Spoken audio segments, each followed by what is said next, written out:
So I've been going to this church for about 15 years now. And so with these same people surrounding me my whole life, I have kind of just gone with my parents and their faith and not really taken it as my own. So growing up, I was just kind of going through the motions. And then when I was in 7th grade, I had a friend that was diagnosed with brain cancer.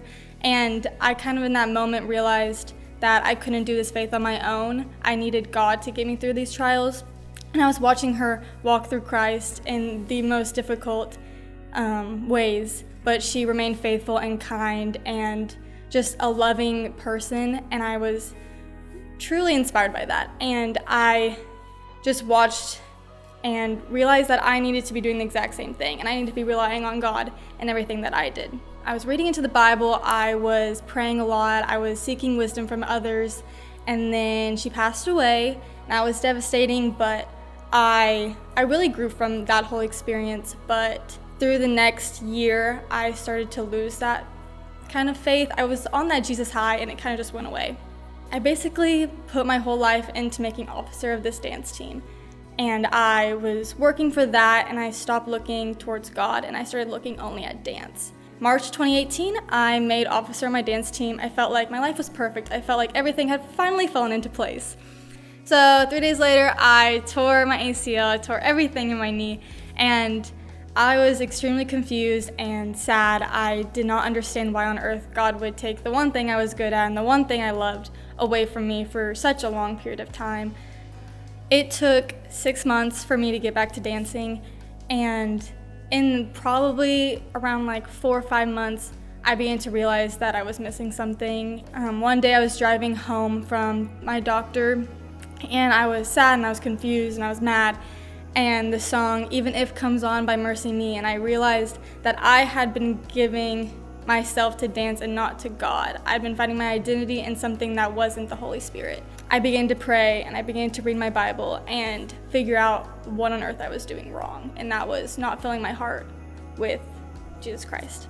I have a new perspective towards everything. I am so much more grateful. I was in a place where I was looking to be the best dancer. I was putting everything I could into impressing others and impressing myself when I should have been doing everything for God's glory.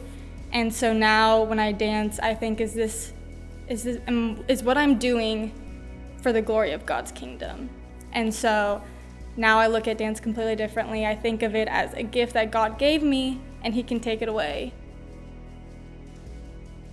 So I have grown up in the Methodist Church all my life.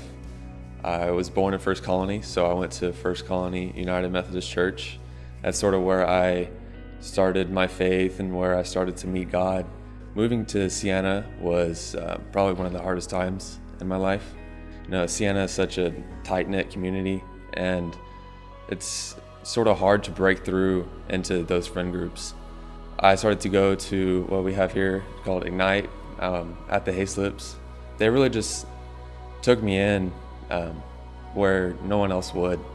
Started to read the Bible more. I started to pray more. And these past couple of years, as I've grown up and at the Harvest, I've grown into such I think, just a better person, a more well-rounded person, someone that can say that they are trying to work through the acts of God, and they're trying to let Him work through him. And I think that's what I'm most proud of, and it's something that really I attribute to my friends, those people that brought me in.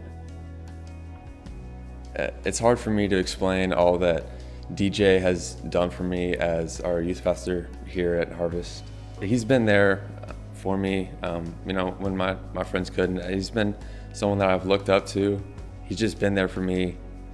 And some of my tough times, I've gone to him for advice, whether it's college now or how I can work on my faith, how I can build myself up into someone like him. As a senior now, a leader at Ignite, it's crazy to look at these kids and see like that's who I was, and how I don't want them to be as nervous as I was. I want them to be confident, and I try to be there for them so I can try to get them involved in the same community that has accepted me. A few times that I've seen kids that just weren't really that confident, didn't know many people, I wanted to show them that the harvest and that God could really just be that building block for them, that someone that could be there strong for them and be there when no one else can. Growing up, my parents worked in ministry, so I was pretty much a PK. Since I was little, I always kind of knew who Jesus was and kind of had a set faith in my family. And it was just kind of like my parents that I just kind of lived through. But that's not really where my faith journey, my story begins. My story really begins in gymnastics. My parents put me in gymnastics when I was 5, just to burn out energy, just for fun, like every little kid. And I ended up really loving it.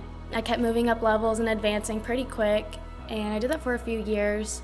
Then around 4th grade, I was like 10, I wanted to take gymnastics super serious, and that meant dropping public school and picking up online homeschool so I could train 30 plus hours a week, because my goal was to be a D1 college gymnast.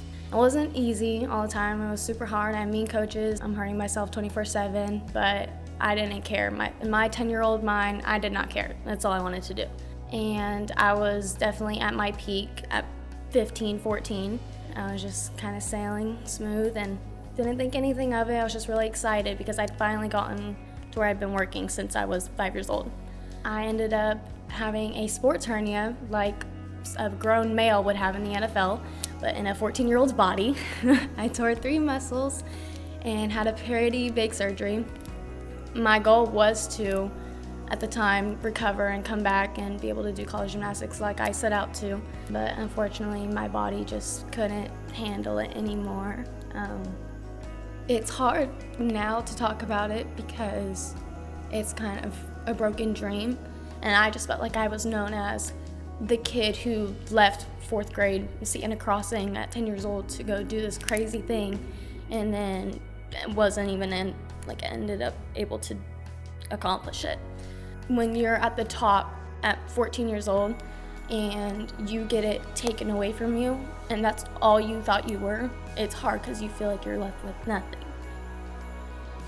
Later that summer, I went on a mission trip with the Harvest, and we went and worked on these people's houses. I mean, they had nothing.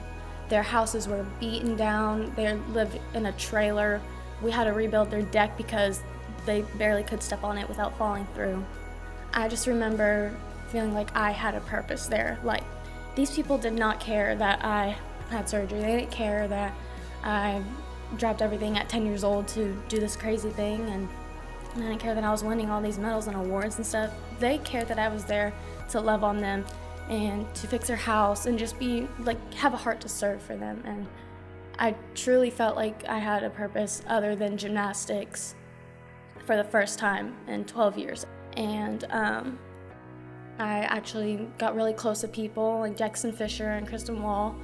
They were my first real friends outside of gymnastics. I mean, I had friends, but I was homeschooled.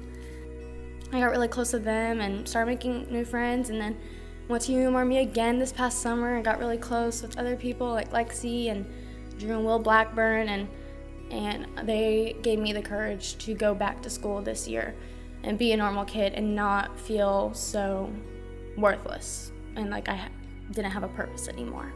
Because of Ignite and UMRM and just different events with the church, I've been able to